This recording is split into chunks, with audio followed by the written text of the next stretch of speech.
here we are again. This is part 5 of our discussion about A360 and the National Performance Goals. Got it right this time. I've been practicing for a while.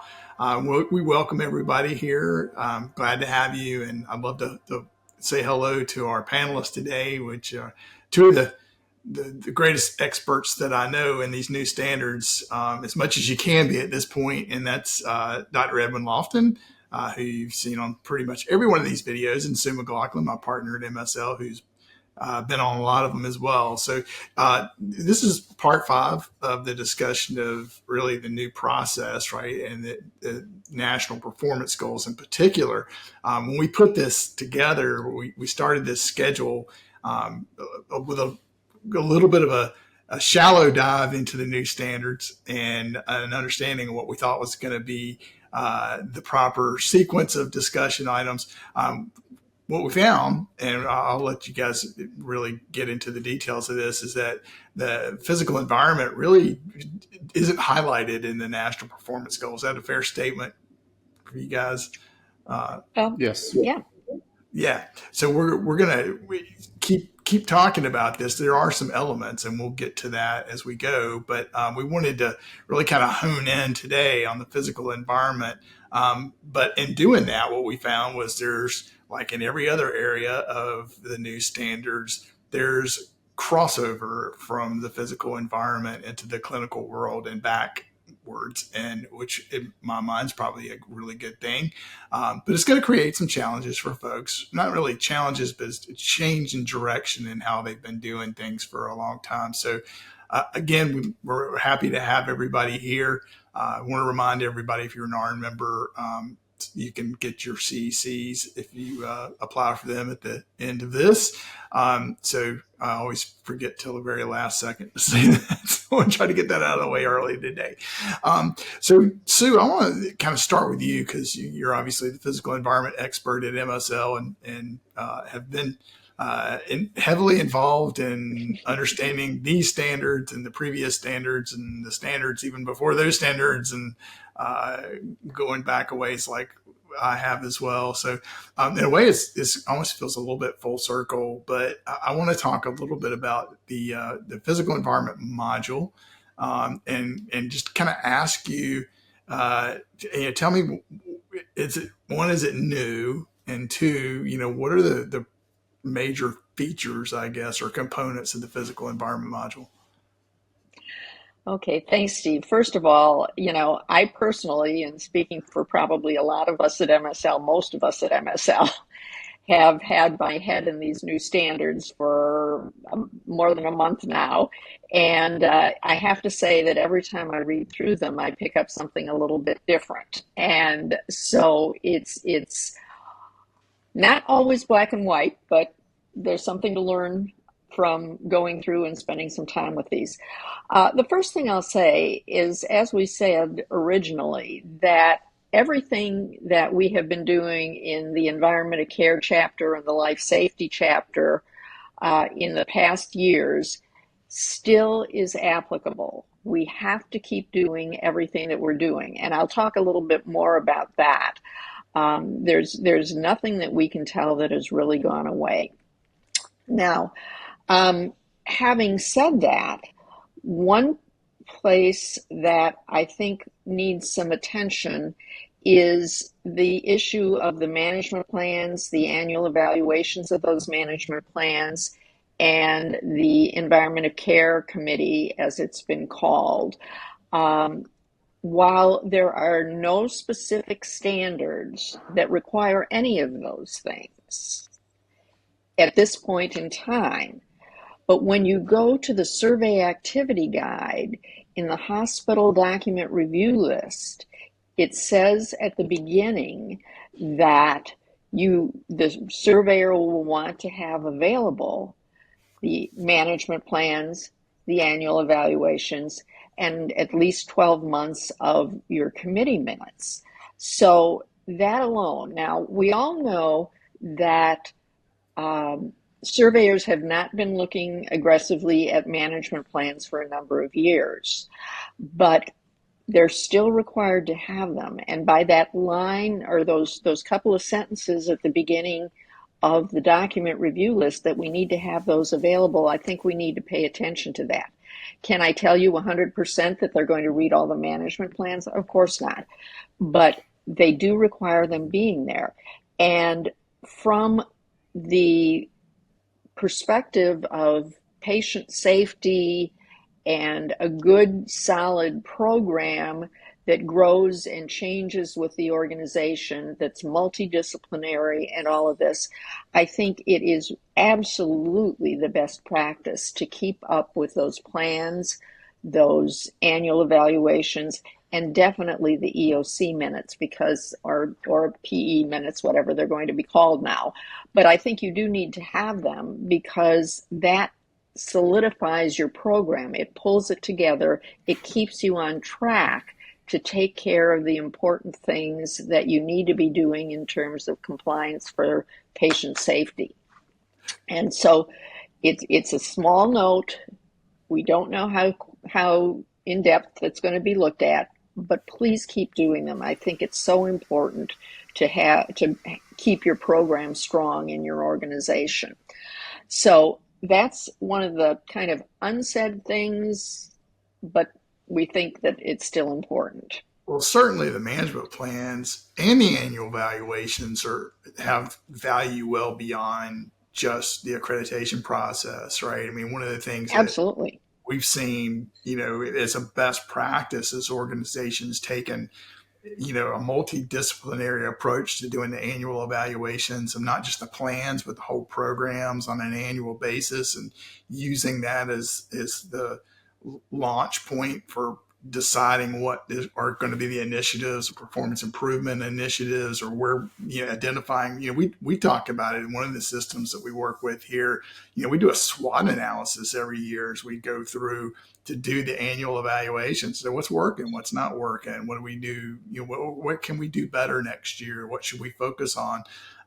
So there's that element, but there's also, I hate to bring this up, but I always seem to is, in a worst case scenario, a litigation situation, or even not even that, but when there's an issue that arises and there's question as to whether the organization did everything in their power to mitigate the risk, that those evaluations, those minutes, those management plans, and all of that evidence that shows the ongoing overwatch of these things becomes really critical. And Steve and Sue, to your points, this is an excellent point where there's not verbatim language, but this is where PE module does relate to the NPG module, because again, leadership owns and is responsible for the outcomes and the plans. So when we're talking about physical environment, emergency management plans, evaluations, how is the governing body evaluating the effectiveness? And Steve, to your point, whether it's using a SWOT analysis or a performance improvement module, DMAIC, or whatever it is, this is where that language in NPG does overshadow PE and all other modules. Right. Great. And when I go in to do a mock survey, looking at the management plans and the annual evaluations and the committee minutes, you can tell a whole lot about an organization's program and how well it's put together and how well it's working. And so it's kind of like your summary documents of everything that you've been doing to keep your program on track. Yeah, I mean, it certainly sets a tone for a survey if it's, the good documentation that tells a good story and illustrates the importance the organization places on the physical environment and making sure that it's doing what it's supposed to do and it's safe. I think ever since the management plans, which have been a while, man, it's been around a long time now. Forever. Since they started, that's been one of the things I think has been most beneficial about them is helping tell the story of the organization early on to anybody who comes in as an AHJ. So, the reality is the physical environment module is not, the original description I think that I heard was, well, they eliminated life safety, they combined environment and care and emergency management into one. and that's really not true exactly, is it? No, not at all. Um, First of all, emergency management is its own separate chapter, so that's really an aside Yeah. for this morning. We're not going to be talking about that today, but yeah, I wanted to go on with a couple of other things, and the eliminating life safety. Yes and no. They eliminated the chapter, but they did not eliminate all the requirements. The interesting thing about that, though, is that in within the PE chapter, the Life Safety Code has one standard, and that is PE 030101 EP3. It says you comply with the Life Safety Code. So that is really one standard that is going to get every life safety deficiency book um, cited at that one standard. So, my prediction is that's going to be the number one standard in the top 10 forever and ever, because everybody has some life safety findings. So everything there is going to go under that one standard. Now, for medical equipment and utilities, likewise, a lot of that falls under the NFPA 99 standard, which is PE 040101 EP1. So again, that's going to be a frequently cited standard for those areas. And so while the number of standards has been greatly reduced, as the Joint Commission says, that's true, but they've got everything, many, many standards lumped under those two standards for NFPA 101 and NFPA 99. So that's something to just keep in mind there too. There's going to be a lot of scores in one or two places. Yeah, so I think one of the reasons that's going to be challenging for people is the Joint Commission in the past was more prescriptive with life safety. And I think what that did was it unintentionally restricted what the surveyors actually looked for relative to life safety code compliance, because there were items in the life safety code and in the NFPA 99 and some of the other NFPA additions that we can talk about later that were not specifically spelled out in an element of performance and a standard in the life safety chapter or EC or any of the others. And so by doing this, what they've done is they've opened up the playbook, if you will, to all of those things that are actually have always been required, but were difficult sometimes for people to pick up on because they weren't in the chapter.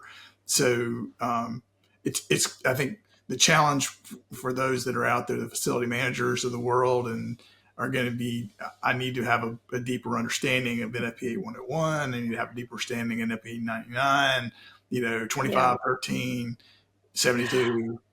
Right.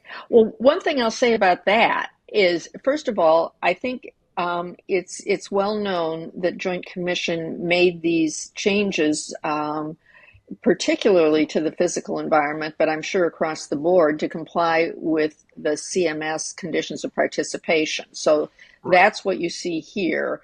And that's why you have, the one standard that fits all. The other thing that I want to say about that, though, is, a lot of people have been worried that with the specific language going away for the life safety requirements, where it says, you must do A, B, C, D, and E in the standards book, then I think the way to look at it now, people have been worried about training. And what I would highly recommend is, at the end of the year, don't throw away your 2025 standards. I think as long as we're in the same edition of the Life Safety Code, that the 2025 standards are what you use for training, where it goes into the minutia and tells you what you need to do and how often you need to do it, et cetera, et cetera, et cetera. So I think that's one way to deal with that. and have a resource to train new people coming into your organization. Yeah, So, that's a kind of I'm sorry. Go ahead, Edwin. no, I was going to say, Sue, I'm going to sound like a broken record. When we talk about training and the effectiveness of training, again, this is where NPG has an overlap because there's very specific guidelines in NPG or standards in NPG that how effective training is done is evaluated using a PI model. So again, especially in emergency management, in training, in planning, not only that you do it, but how do you measure its effectiveness? Yeah. Mm-hmm. Yeah, that's very important too. Yeah, and I just wanted to add, Sue, your comment about not throwing away the old standards. I think particularly the ECO 20305 standards, which had Exactly. a really good outline, but still there were things in there that were kind of missing from requirements for fire alarm, fire suppression, and other items that needed to be tested. So, you know, but it's a great starting point. And if you've got your documents organized that way, what I'm telling people is don't change your organization just yet. If it works for you, you're able to follow through and make sure you're doing what you're supposed to do, and you can identify gaps that may arise and all that. And just don't change it because you'll be able to take it and articulate it to a surveyor, and that's all that really matters. I agree with you. The only thing I'm suggesting potentially to change is instead of using, EC 020305 EP3, put the topic that's covered Yeah. on your tabs so that you can find it by topic, not by the current standard in EP. And that would be the only thing. Yeah, absolutely. So let's talk a little bit about security management because that's changed too, right? Well, security management has almost totally moved to the National Performance Goals chapter. It's found at NPG 11.01.0.1 or 110101, and that that piece will give you most of what you need in security management. I mean, the first standard in the physical environment says something about managing safety and security, but it doesn't go into the kinds of things that we've had before about security management. And that's an interesting shift. I suspect that's again to try to make things a little more in alignment with the COPs, and because COPs don't really talk, I don't think specifically about security management, at least not in the way the Joint Commission did in previous editions of the standards. Um, so anyway, it's good. Yeah. At first glance, you might think, well, gee, it's missing. It's gone. We don't have to worry about it Yeah, anymore. But that's not true. not so true.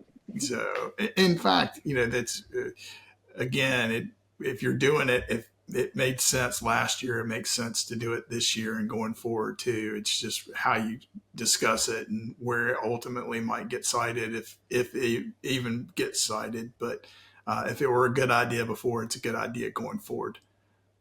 Um, so, what other?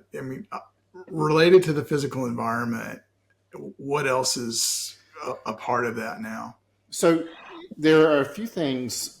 While most of the physical environment is, as Sue was saying, is environment of care, life safety, and other items, there are a few standards and EPs from the 2025 standards from other chapters that have been brought in.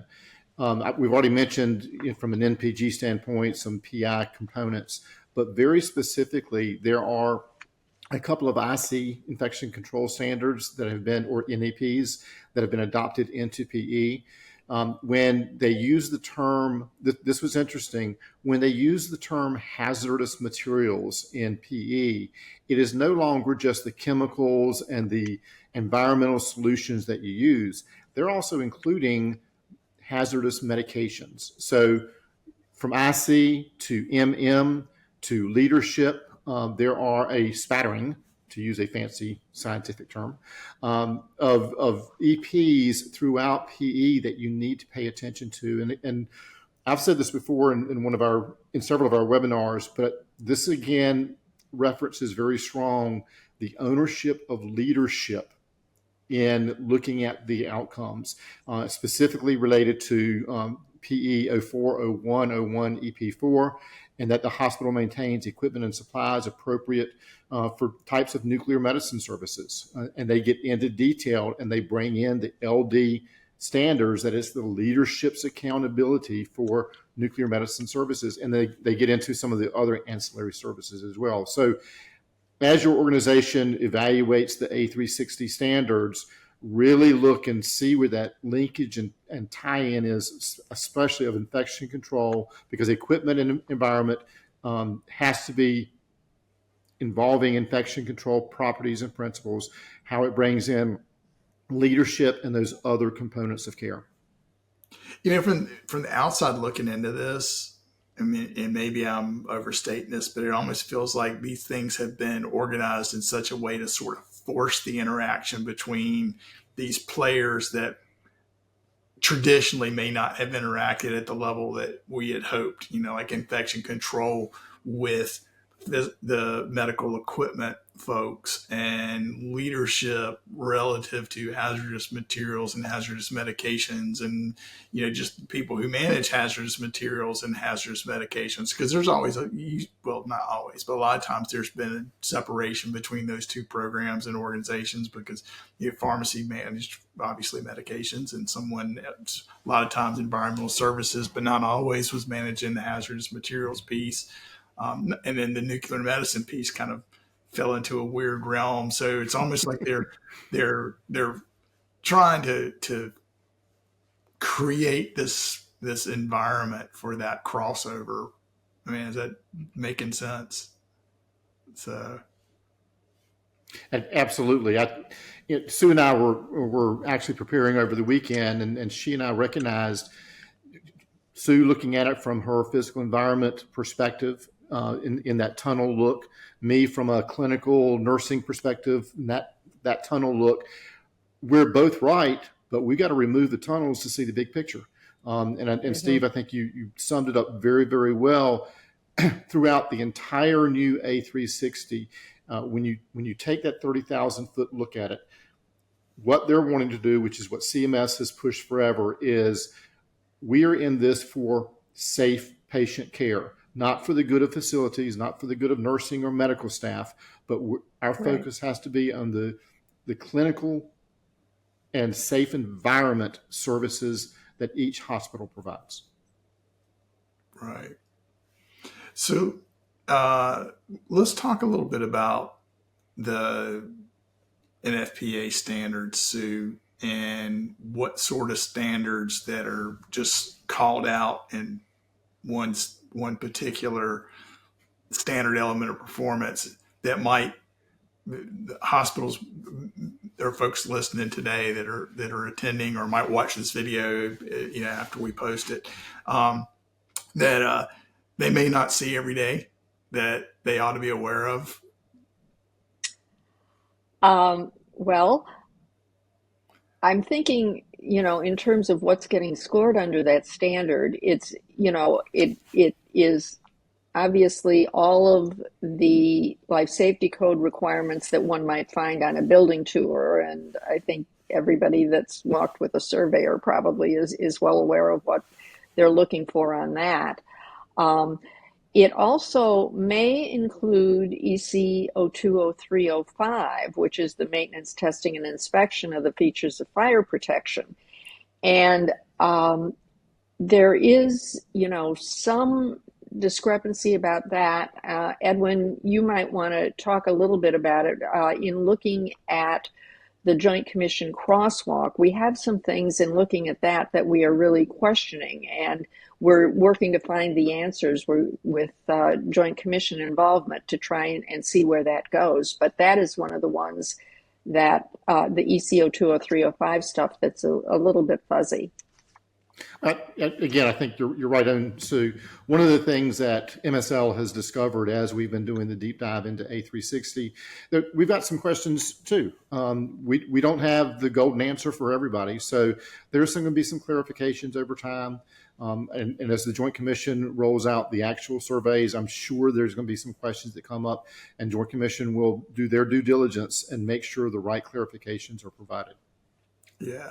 Well, traditionally, and I've been guilty of this where I've told clients to just look, grab the NFPA 101, read chapters 18, 19, and scan 20 and 21, which for those of you that may not know what those are, that's new and existing healthcare occupancies, aka hospitals, and new and existing ambulatory care centers.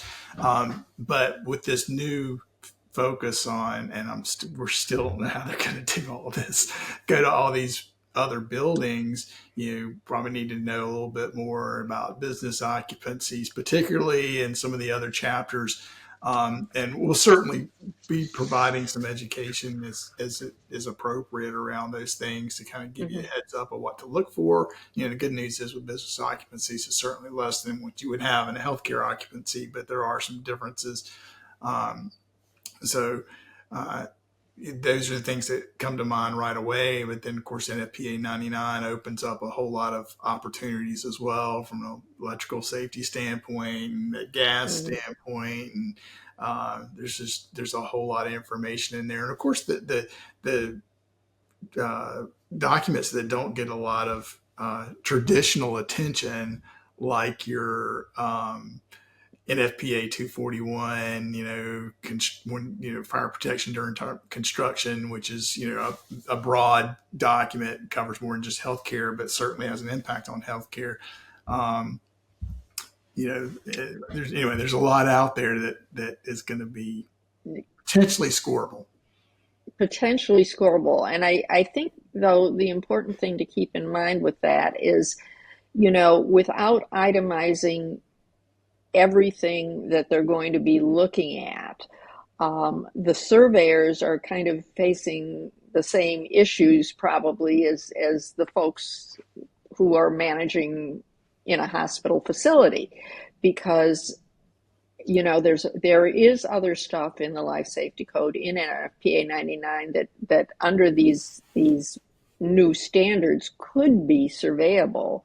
Will they look further at all the details that we haven't been covering all along? Possible, but it's going to be tough on them too to recall and to learn, all of this, as well as it is on all of us and you in the facilities. Yeah. So I think that's a question mark as to how far they're going to look at those types of things.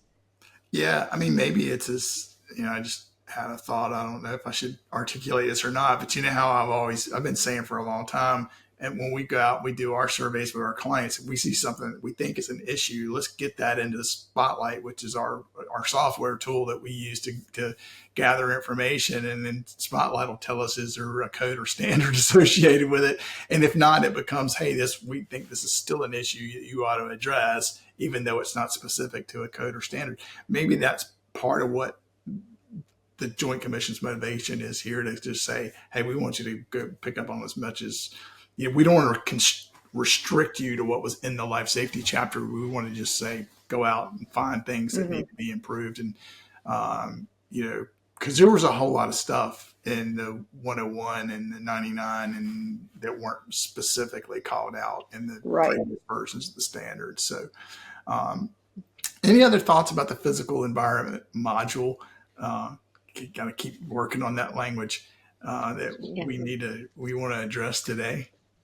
I think just, again, encourage everybody to read the A360 standards, and especially the PE module, and MSL is here to help you. Yeah, absolutely.